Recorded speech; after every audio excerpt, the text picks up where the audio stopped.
दोस्तों अस्सलाम वालेकुम। डॉक्टर साजिद आपकी खिदमत में हाज़िर हूँ। आज का मेरा टॉपिक है एल्प टेबलेट 0.25 mg।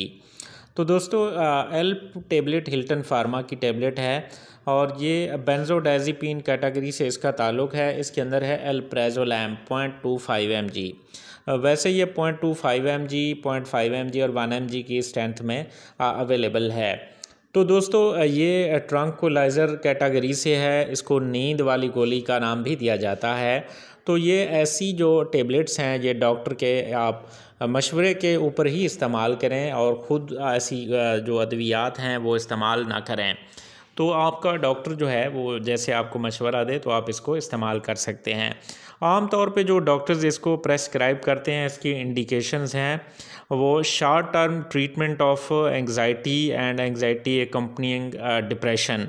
तो एंग्जाइटी जो डिप्रेशन साथ हो या फिर एंग्जाइटी हो तो उसमें इसको प्रेस्क्राइब किया जाता है। और इसकी जो डोज़ है वो इसको आप 3 टाइम्स भी ले सकते हैं या रात को सोते वक्त भी ले सकते हैं।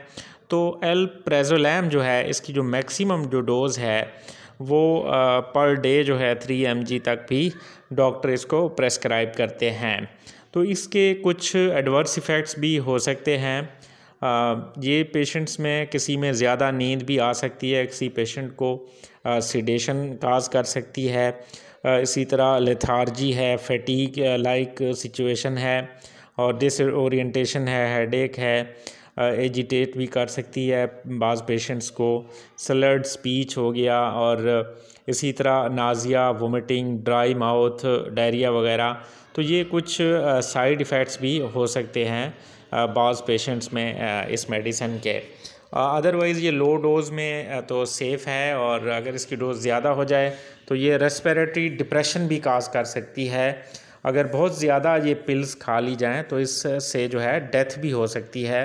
तो इसीलिए ऐसी जो मेडिसिन है वो डॉक्टर के हिदायत और मशवरे के मुताबिक इस्तेमाल करनी चाहिए। और ये जो मेडिसिन्स हैं ये बच्चों की आप पहुंच से भी दूर रखें। दोस्तों अगर ये वीडियो आपको अच्छी लगी हो तो लाइक, कमेंट और शेयर करना ना भूलिएगा। शुक्रिया।